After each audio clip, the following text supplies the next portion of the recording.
Hi, this is John Dreyer for Fender, and in this video we're going to show you how to install a Fender Tone Saver, which is this little cool gadget right here. Now, you may be familiar with the term treble bleed, which is usually a combination of a capacitor and a resistor of some value that is installed onto your volume pot that allows you to back off on the volume and retain the clarity and the brightness of your tone. You won't lose any high end. So inside of the Tone Saver, it's a special network that we have. It's a combination of a resistor and a capacitor taking the place of two different components. So it's all built in to this unit. This one is actually designed for 500K. We also make a 250K based on what pickups or pots that you're installing it into. Today we're using this American Standard Stratocaster. Now we have two humbuckers installed. These are twin head humbuckers. Now before we get started and go through the process of installing the Tone Saver, I'll play a little demo and show you what it sounds like without it. So I have the amp set with a distortion pedal, so I got a little bit of gain going. And in the bridge position, so we'll play a little bit.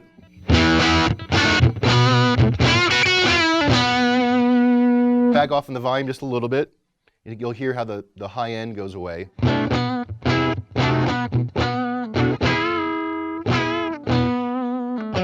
Almost sounds like I have the tone knob rolled all the way off, but actually, in fact, they're all the way up to 10. And even in the humbucker position in the neck, you can hear that difference. And I roll off a little bit. So it sounds very dull and lifeless, and you're losing the high end. So we're going to fix that, and we're going to install the Tone Saver. Before I do that, I need to remove the strings and the pickguard from the Strat. I'll see you in a second.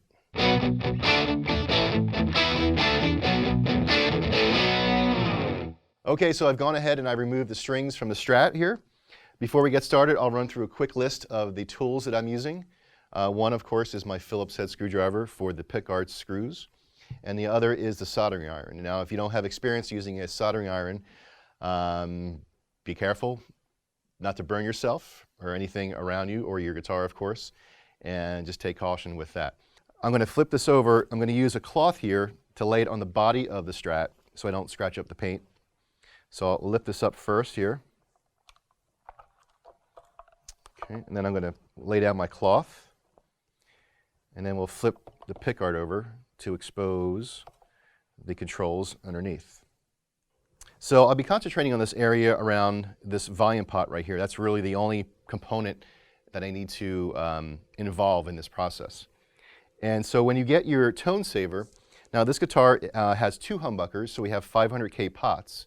And this Tone Saver actually is a 500K Tone Saver. As I mentioned before, if you have a Strat with single coils and 250K pots, you'll want to get the 250K Tone Saver.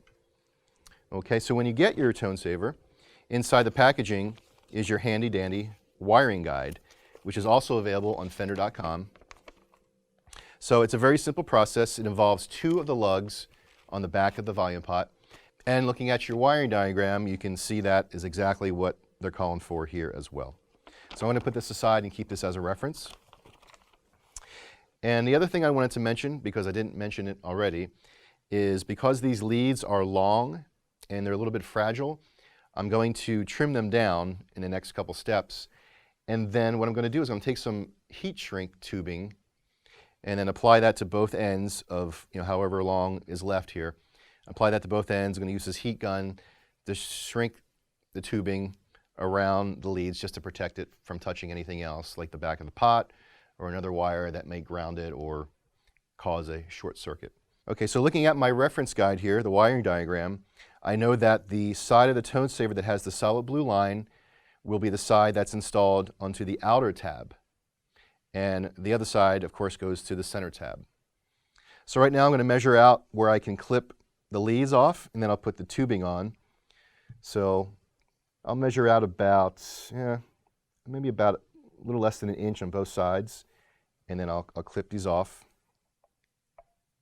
and then I'll do there.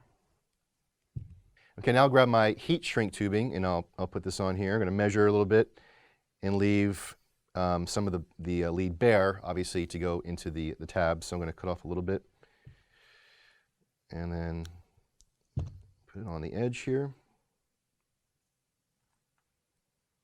Okay, now I'm going to use my heat gun to shrink the tubing.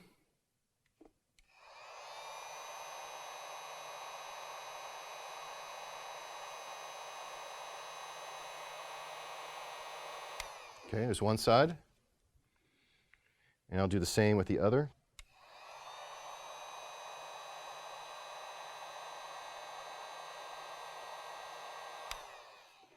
Like so. All right, now I'm ready to solder in the tone saver. Again, as I'm soldering, I want to keep the solid blue line on the tone saver going to the outer right tab, and then the other lead going to the center. I'm going to do one at a time here. It's up to you how you want to, do it in which order, but I'll start with the center. So heat up this tab. And slide that in. And you shouldn't need to add any additional solder, but you can certainly go back afterwards and add some more if you want to make sure you have a solid connection. All right, now I'll do the outer tab. And slide that in, hold it in place. All right, that looks pretty good.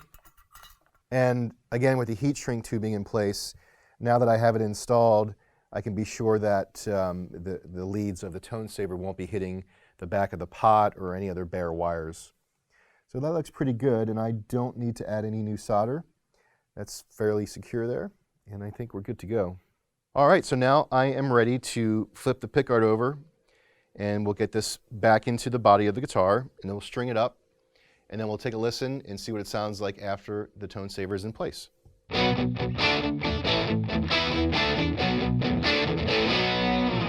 All right, strings are back on the guitar, pickguard's back in. I made sure to test it before I put everything back together, which is always a good thing to remember. And let's go ahead and see how it all worked out. Now, I played a little bit in the beginning of the video to hear what it sounded like without the tone saver, and it sounded like this.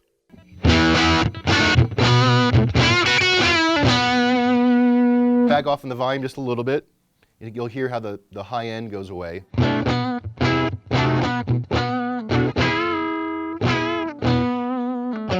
Okay, now here's what it sounds like with the tone saver installed. Bridge humbucker, volume and tone all the way up. Let's hear it.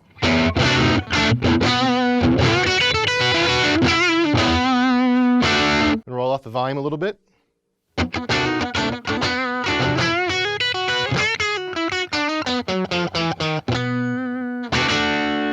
So you still have a lot of brightness there. You can still hear the sharpness of the note. We're not losing much of the high end at all. Let's hear what the neck humbucker sounds like. Again, volume and tones all the way up.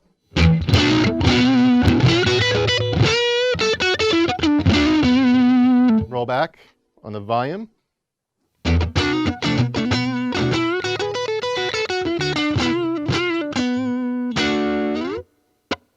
All right, and that's pretty good because that's a neck humbucker. I got distortion on the amp. I'm rolled about halfway down on the volume, and I'm still hearing that brightness of the note, the nice attack, and that's a very good thing. So I think we did good, and the tone saver seems to be working. You can find more information on the tone saver on Fender.com. It's available in 250K and a 500K version, and it's fairly simple to install, and I wish you luck.